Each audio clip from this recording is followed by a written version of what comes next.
Today we will learn how to power clean. Power clean is a variation of an Olympic lift. It is an exercise that every athlete should learn. Every athlete who seeks explosiveness, becoming faster, more agile. It's a relatively more complex exercise to learn, but there's no good reason not to do so if you're a healthy individual.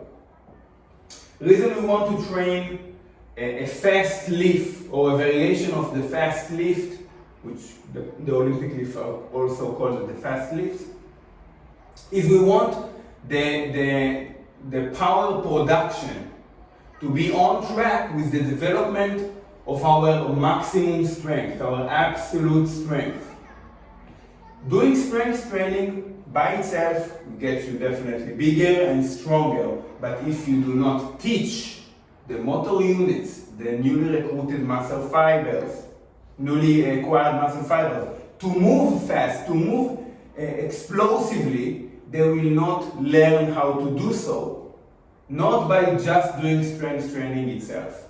And yes, although you can move fast on a squat, explode your way up, and explode your way up in a deadlift, they are not inherently have to be trained fast in order to complete the lift.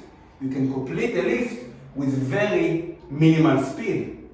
The power clean has to be performed at a minimum high enough speed to be completed.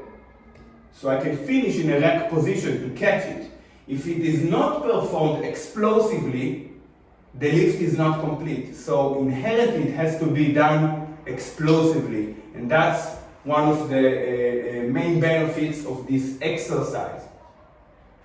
So we will take the time with how we learn the power clean. It takes time, it's a relatively complex exercise. And we will start from the stance. We will take a deadlift stance, which is hip width apart and toes slightly out, somewhere along the lines of where we would jump if we had to, very athletic stance. And then we will grab the bar slightly wider than the deadlift grip you would take.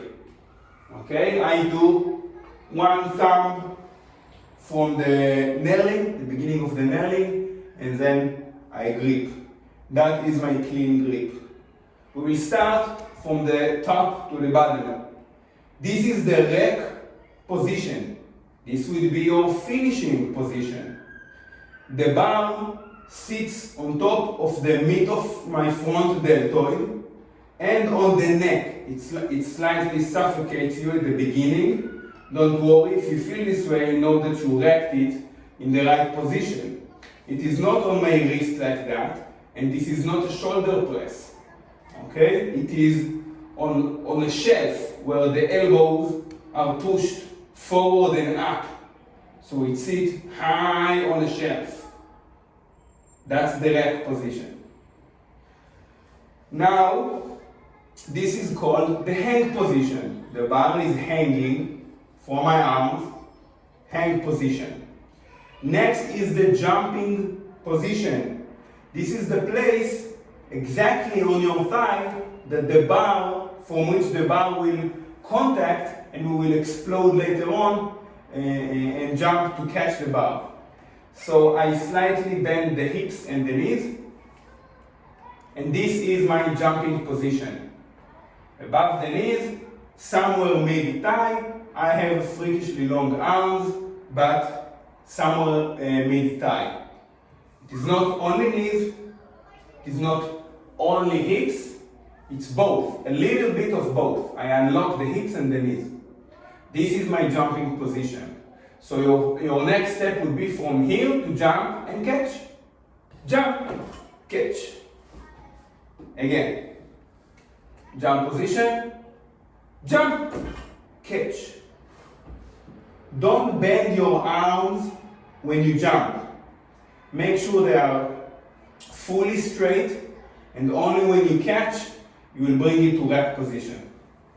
From the jumping position, jump, catch. Okay. Next position would be the low hang position. This is the hang. Low hang is just below the knee. Okay?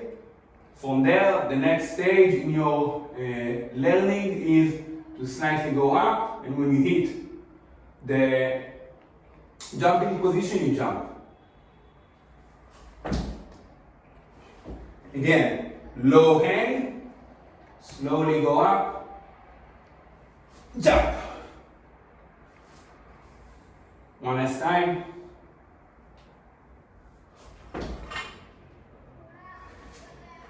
So that's the low hang position. The last step will be to perform the same thing from the mid shin. The mid shin is where the bar would be when there will be plates on both sides. And that will be power clean. If you had plates later, you will have plates. That's the position that you will start the lift at.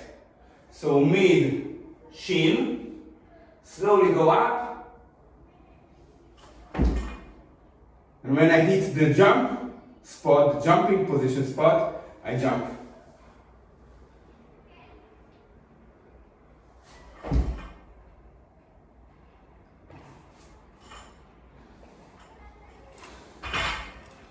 You will add weight, you will add the plates, you will start the lift from the mid shin obviously, and you will catch it. And when you catch the power clean, it has to be caught parallel or above. Otherwise it is not a power clean. Catching it below the knees would be, technically speaking, a full clean and not a power clean. And two reasons why we don't do full clean here in this video.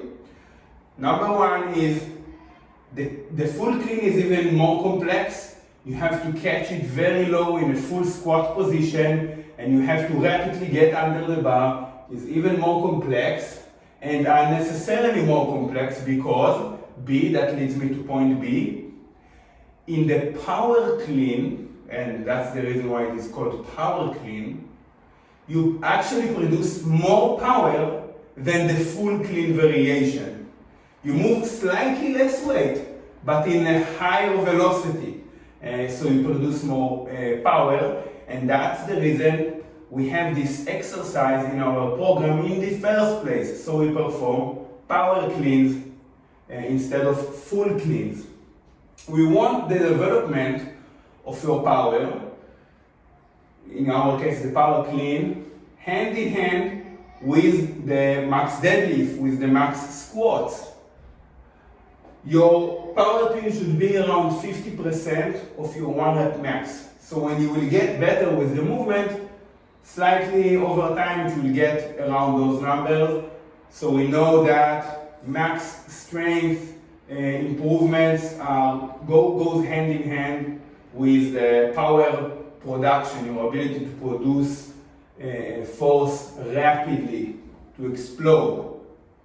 That's the power clean. That's it today. Thank you.